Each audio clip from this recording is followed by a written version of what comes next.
सभ्यता से भरपूर शास्त्री परिवार की इकलौती बेटी मोहिनी को बचपन में ही पढ़ाई के लिए विदेश भेज देते हैं, जहां से वो सालों बाद ग्रेजुएशन पूरी करके इंडिया वापस आती है, जो अब संस्कार, सभ्यता, संस्कृति जैसी चीजों से कोसों दूर होती है।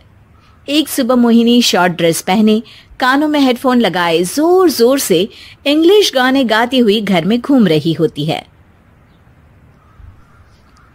सुबह सुबह भगवान का नाम लेते हैं, राक्षसों की तरह चिल्लाते नहीं। पॉप्स, आपको अच्छे गाने की बिल्कुल समझ नहीं है, so take a chill pill. अरे मोहिनी, पापा से ऐसे बात करते हैं क्या? सारी तमीज भूल गई हो? ओह मॉम प्लीज, इतनी बड़ी भी कोई बात नहीं हुई, सो डोंट ओवर रिएक्ट। ऐसे ही दिन बीतते हैं जिसमें मोहिनी के तौर तरीके, रहने और बात करने का ढंग उसकी मम्मी पापा को परेशान करने लगता है। भला कोई मानेगा कि ये मेरी बेटी है? रीति रिवाज और संस्कारों से तो इसका दूर दूर तक कोई नाता नहीं, और अब तो लगता भी नहीं कि कभी होगा। अरे ऐसे कैसे नहीं होगा? लड़कियां सारे नखरे अपने माँ बाप को ही दिखाती है। ससुराल जाकर उन्हें सब कुछ करना भी पड़ता है और मानना भी। पत्नी की बात शास्त्री जी समझ जाते हैं और कुछ ही दिनों में अपने से भी ज्यादा धार्मिक परिवार में निखिल के साथ मोहिनी का रिश्ता पक्का कर देते हैं। रिश्ता तो पक्का कर दिया, पर यहाँ मोहिनी को कैसे मनाएंगे? शादी ब्याह के मामले में आटे में नमक जितना झूठ तो चलता है जी। इसी तरह एक के बाद एक तिकड़म लगाते हुए दोनों मिलकर मोहिनी को शादी के लिए तैयार कर लेते हैं और मोहिनी निखिल की शादी हो जाती है, जिसके अगले दिन से ही मोहिनी दोबारा अपने पूरे अवतार में शॉर्ट ड्रेस पहनकर घर में घूमने लगती है। बहू को ऐसे देख सास की आंखें फटी की फटी रह जाती हैं। अरे ये क्या बेशर्मी है, हमारे घर की लड़कियां जींस तक नहीं पहनती और तुम बहू होकर इतने छोटे कपड़े पहनकर पूरे घर में घूम रही हो। सीरियसली मॉम, प्लीज आप अपनी इस 80 के दशक वाली सोच में मुझे इंक्लूड मत करो। हाय तौबा, एक तो बेशर्मी दिखाती है, ऊपर से सास के साथ जुबान भी लड़ाती है। अरे जल्दी कपड़े बदल कर आ, घर की पहली आरती तुम्हें ही करनी है। इतनी देर में निखिल भी वहां आ जाता है। माँ पापा आने वाले हैं, पूजा का सारा सामान तैयार है ना? ये पूजा हमेशा मेरे बॉयफ्रेंड्स के पीछे पड़ी रहती थी और अब हस्बैंड के पीछे भी आ गई।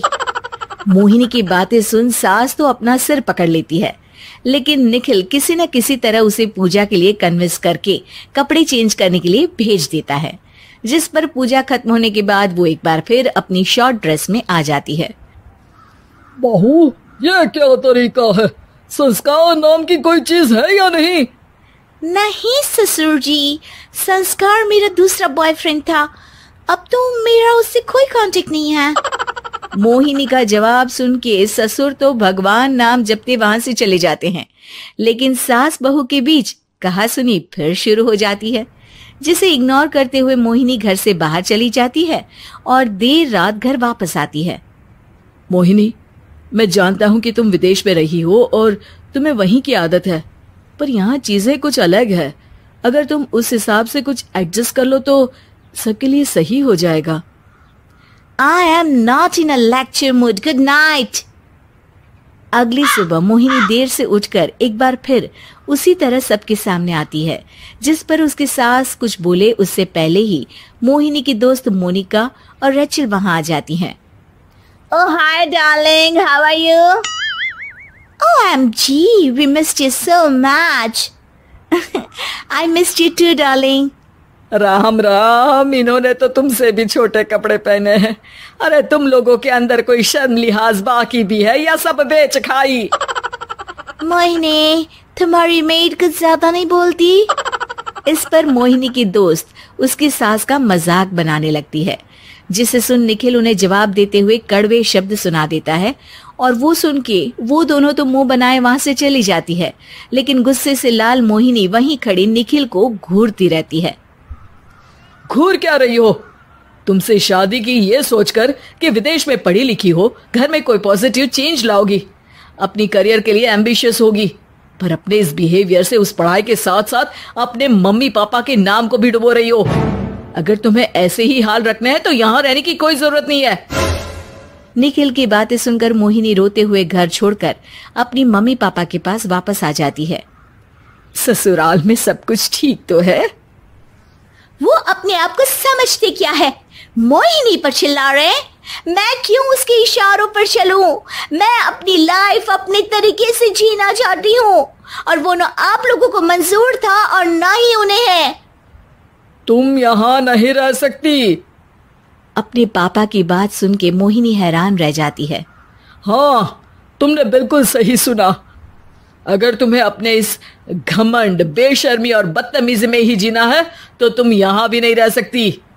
बेटी, मैं मानता हूँ हमारे यहाँ रीति रिवाज बहुत मायने रखते हैं और हमने उन्हीं के ओवरडोज से बचाने के लिए तुम्हें विदेश भेजा था। एक लड़की जो शादी करके घर और बच्चे संभालती है, उससे तुम अपने आप को ज्यादा समझ सको इसके लिए भेजा था। तुम उससे ज्यादा समझो और बनो, पर तुम तो किसी दूसरी ही ट्रेन में चढ़ गई बेटा। उसके मम्मी पापा बहुत देर तक मोहिनी को सारी बातें समझाते हैं, जिन्हें सुनकर मोहिनी को अपनी गलती का एहसास होता है। वो जॉब ज्वाइन कर लेती है और ससुराल वापस आकर उन्हें मॉडर्न बनाती है और खुद भी कुछ रिवाज सीखते हुए खुशी से रहने लगती है।